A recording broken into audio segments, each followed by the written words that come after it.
Hello everyone दोस्तों, मैं आज आप सभी को लिए प्रकाश का टॉपिक लेकर आया हूं, जिससे कॉम्पिटिटिव एग्ज़ाम में बहुत सारे प्रश्न पूछे जाते हैं और यह कंपटीशन एग्ज़ाम के लिए मोस्ट इम्पॉर्टेंट टॉपिक है दोस्तों। तो आप इसे अच्छे से देखें और इससे जो आने वाले क्वेश्चन हैं इम्पॉर्टेंट, मैं उसे बताते जाऊँगा, टिक करते जाऊँगा, अंडरलाइन करते जाऊँगा। उसे ये भी बताऊँगा कि ये VBI है, कई बार पूछे जा चुके हैं। तो दोस्तों आज हम लोग पढ़ेंगे प्रकाश टॉपिक और प्रकाश के बारे में। देखिएगा, पहला जो सवाल है वो है कि प्रकाश का रंग निर्धारित होता है। तो दोस्तों जो प्रकाश का रंग होता है वो तरंगदैर्घ्य से निर्धारित होता है। किससे निर्धारित होगा? तरंगदैर्घ्य से। किससे? तरंगदैर्घ्य से। तो सवाल आएगा कि प्रकाश का रंग किससे निर्धारित होता है, तो आप आंसर क्या मारेंगे? तरंगदैर्घ्य। फिर कहता है कि हम पृथ्वी के पृष्ठ पर सूर्य का प्रकाश प्राप्त करते हैं। ये प्रकाश के किस प्रकार के किरण पुंज हैं? तो समानांतर किरण पुंज हैं, क्योंकि आप पहले से ही पढ़ चुके हैं कि प्रकाश हमेशा सीधी रेखाओं में गमन करता है और जो हमें सूर्य से प्राप्त होती है किरणें वो हमेशा सीधी रेखाओं में गमन करेगा और बीच की दूरी भी उनके समान रहेंगे, इसलिए वे समानांतर होंगे। वो किरण पुंज कैसे होंगे? समानांतर होंगे। अब देखेंगे माध्यम के तापमान में वृद्धि के साथ प्रकाश की गति। तो माध्यम के तापमान में अगर वृद्धि हो तो प्रकाश की गति पर कोई प्रभाव नहीं पड़ता है, वह जैसे है वैसे ही रहेगा। नेक्स्ट हम लोग देखेंगे दोस्तों, प्रकाश छोटे छोटे कणों से मिलकर बना होता है, जिसे क्या कहते हैं? फोटोन कहते हैं। यह प्रश्न पूछा जा चुका है कि प्रकाश के छोटे छोटे कणों को क्या कहते हैं? फोटोन कहते हैं। प्रकाश तरंग किस प्रकार की तरंग है? तो ये भी पूछा जा चुका है। ये जो क्वेश्चन है, प्रकाश तरंग किस प्रकार की तरंग है, तो ये अनुप्रस्थ तरंग है दोस्तों, और ये सवाल भी पूछे जा चुके हैं। नेक्स्ट हम लोग देखेंगे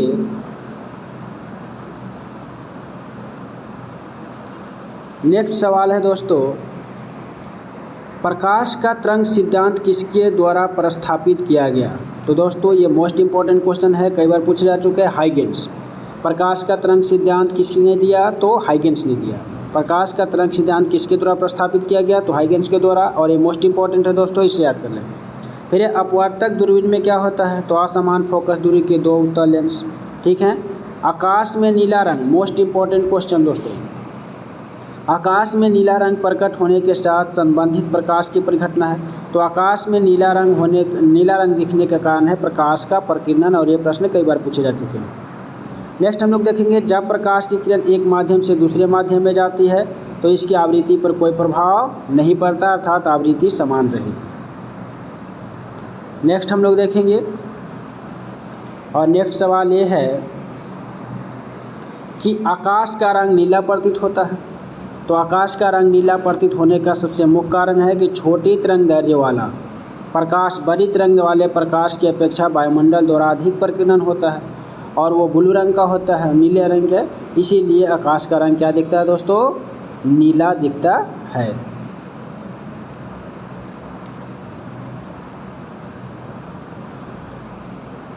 नेक्स्ट हम लोग देखेंगे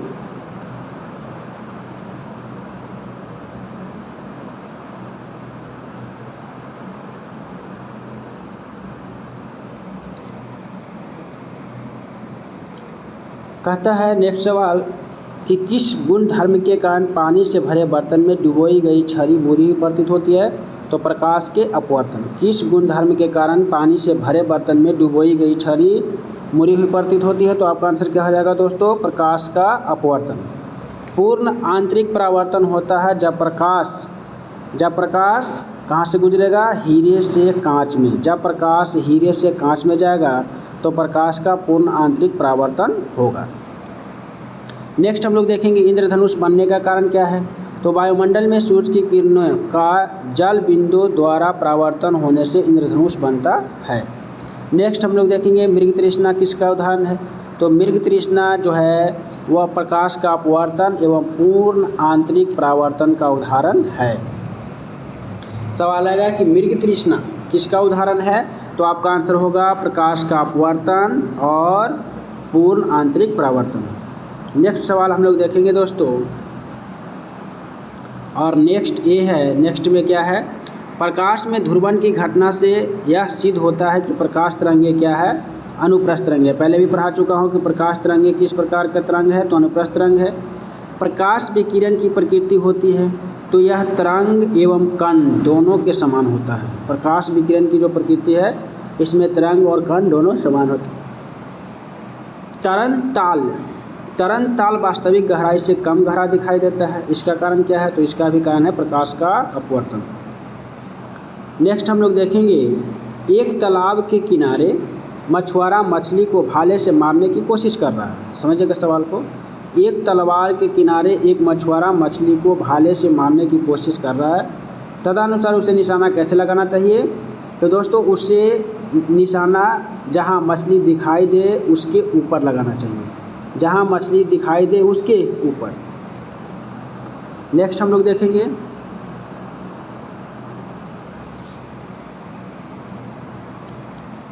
कपड़ों को धोते समय हम नील का प्रयोग करते हैं, उसकी वजह।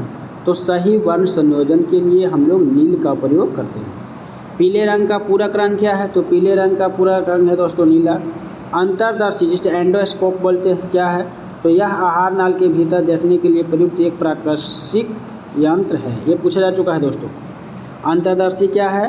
तो यह आहार नाल के भीतर देखने के लिए प्रयुक्त एक प्रकाशिक यंत्र है। कैसा यंत्र है? प्रकाशिक यंत्र है। मायोपिया से आप क्या समझते हैं? तो दोस्तों मायोपिया निकट दृष्टि दोष से मतलब निकट दृष्टि दोष को ही मायोपिया कहा जाता है। हाइपरमेट्रोपिया तो यह दूरदृष्टि को कहा जाता है। मायोपिया तो निकट दृष्टि दोष, हाइपरमेट्रोपिया तो हो जाएगा दूरदृष्टि दोष। नेक्स्ट हम लोग देखेंगे, एक आदमी 10 मीटर से अधिक दूरी की वस्तु को स्पष्ट नहीं देख पाता है, वह किस दृष्टि दोष से पीड़ित है दोस्तों? तो वो मायोपिया से है, निकट दृष्टि दोष। एक मनुष्य 1 मीटर से कम दूरी की वस्तु को स्पष्ट नहीं देख सकता, वह व्यक्ति किस देश से पीड़ित है? तो दूरदृष्टि से। ल्यूमिन किसका इकाई है, मतलब किसका मात्रक है? तो ज्योति फ्लक्स का मात्रक है दोस्तों, कई बार पूछे जा चुके हैं। दूरबीन क्या है? तो दूर की वस्तु को देखने का यंत्र है, उसे दूरबीन बोलते हैं। ये कई बार पूछे जा चुके हैं दोस्तों कि सूर्य के प्रकाश को धरती की सतह पर पहुंचने में कितना समय लगता है? तो 8 minute 20 second. 8 minute 20 second. Next सवाल हम लोग देखेंगे कि दोस्तों मोस्ट VVI कहता है प्रकाश की गति है, तो प्रकाश की गति 3 × 10⁸ मीटर पर सेकेंड होता है। सूर्य ग्रहण के समय सूर्य का कौन सा भाग दिखाई देता है? तो वो है किरीट या कोरोना। सूर्य ग्रहण के समय सूर्य का कौन सा भाग दिखाई देता है? तो वो है किरीट या कोरोना। फिर है पूर्ण सूर्य ग्रहण का अधिकतम समय होता है, तो 250 सेकेंड। पूर्ण सूर्य ग्रहण का अधिकतम समय कितना होता है? 250 सेकेंड।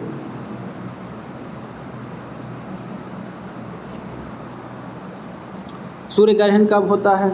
तो जब सूर्य और पृथ्वी के बीच चंद्रमा आ जाता है तब सूर्य ग्रहण होता है। नेक्स्ट हम लोग देखेंगे, प्रकाशीय तंतु के अत्यधिक पतले आकार के बावजूद उनमें प्रगामी होता है। प्रकाश उनमें प्रगामी होता है क्योंकि वह ऐसा यंत्र है जिससे संकेतों को एक जगह से दूसरी जगह स्थानांतरित किया जा सकता है। यह किस परिघटना पर आधारित है? तो दोस्तों यह है प्रकाश का पूर्ण आंतरिक परावर्तन पर आधारित। नेक्स्ट जो हम सवाल करा रहे हैं ये पूछा जा चुका है दोस्तों, और ये सवाल क्या है? प्रकाश वायु की अपेक्षा कांच में मंद गति से चलता है, क्यों? क्योंकि वायु का अपवर्तनांक कांच के अपवर्तनांक से कम होता है। नेक्स्ट सवाल मोस्ट VVI है, जब प्रकाश की तरंगें वायु से कांच में होकर गुजरती है, जब प्रकाश की तरंगें वायु से कांच में होकर गुजरती है तब कौन से परिवर्त प्रभावित होंगे? तो केवल तरंगदैर्घ्य तथा वेग प्रभावित होंगे। निकट दृष्टि दोष दूर करने के लिए कौन सा लेंस का उपयोग में लाया जाता है दोस्तों? तो नतोदर, जिसे कॉनकेव बोलते हैं।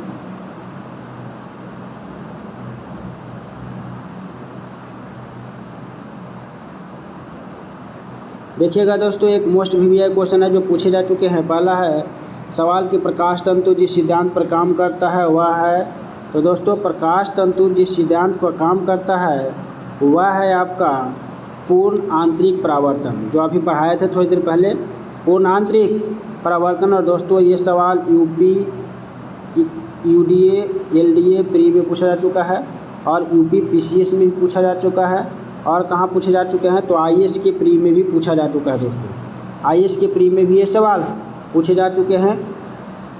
तो दोस्तों अगर हमारी वीडियो अच्छी लगी हो तो लाइक, सब्सक्राइब और शेयर ज़रूर करें, ताकि जिसके पास ये वीडियो जाए अपने दोस्तों के पास भी शेयर करें, ताकि वो लोगों को पढ़ने का भी मौका मिले। धन्यवाद दोस्तों, जय हिंद।